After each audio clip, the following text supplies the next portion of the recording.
Então, aqui a gente pegou um detalhamento de casos para a gente verificar com mais profundidade. Então, aqui um teste com zona 1, 85% da linha, ele é a nossa proteção, nosso ajuste, Z1B com 150, uma falta AB, fase, com 0 grau, com subalcance put, e o religamento sem sucesso, ou seja, ele tentou religar e a falta ainda permanecia.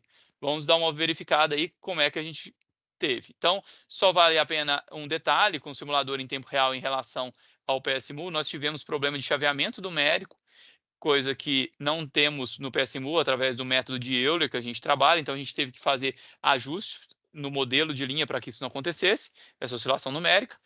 Então, comparando, à esquerda nós temos o simulador em tempo real, à direita o simulador em etapas. Então, vamos dar um zoom aí para a gente poder enxergar de forma melhor. Então, a condição de tensão em cima, corrente embaixo, a falta, depois o religamento sob falta aconteceu novamente, da subestação 1, 2 e da subestação 3. Então, nós temos aí os dois lados e os testes executados nos dois métodos.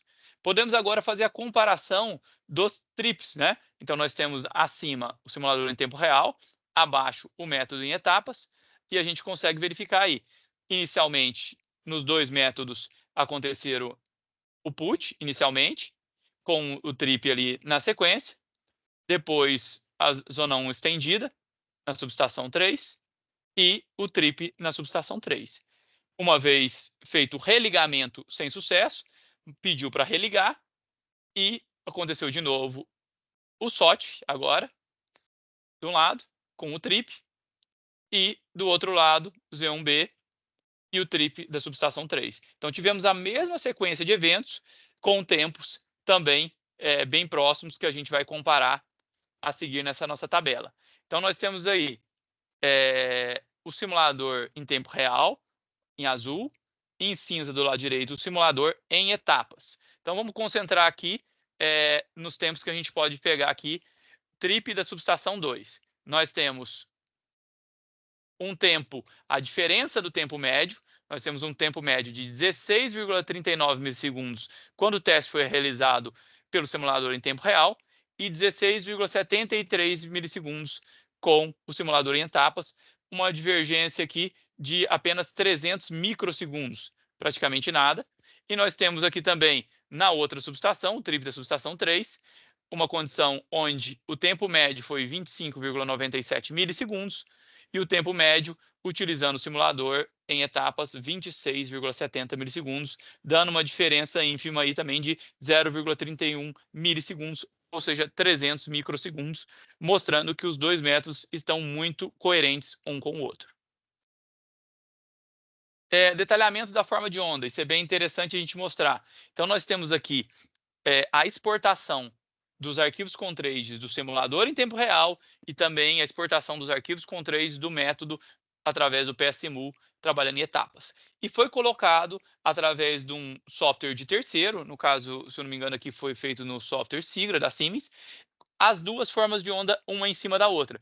Você vê aqui que está a tensão exatamente em cima, aqui a corrente que aconteceu inicialmente a falta é exatamente a mesma, e aqui existe essa diferença porque o momento de fechamento do religamento pode variar, então cada vez que se faz o caso, existe uma divergência nessa condição que é natural. Então vê-se que a tensão é exatamente a mesma e a corrente, quando se escolhe o ponto de fechamento da falta, é exatamente o mesmo, e aqui a gente pode ver através de um zoom. Então existe aqui um sinal em vermelho e um sinal em azul, estão totalmente sobrepostos, e aqui também um sinal vermelho e um sinal azul, então todos os pontos estão totalmente sobrepostos, mostrando que a forma de onda injetada por um simulador em tempo real é exatamente a mesma forma de onda injetada pelo ferramenta em etapas através do software PSMU e as malas de testes da Comprove.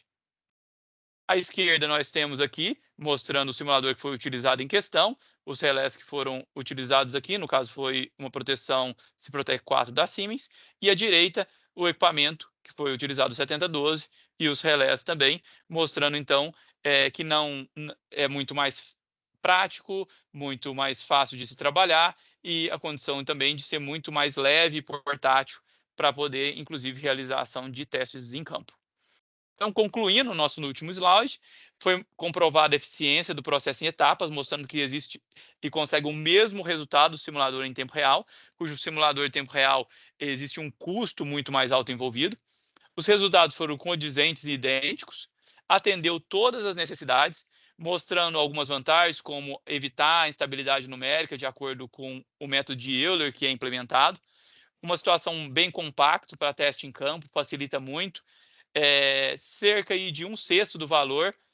Então, a ideia é o que? Democratizar o teste em malha fechada, mais empresas, mais pessoas podem realizar esse tipo de teste, para não ficar, digamos assim, específica e colocando uma condição unicamente para poucas empresas. Mostrando-se, então, ser uma ótima alternativa para os testes realizados em tempo real. Muito obrigado, pessoal, pela atenção de vocês. Encerro aqui a minha apresentação.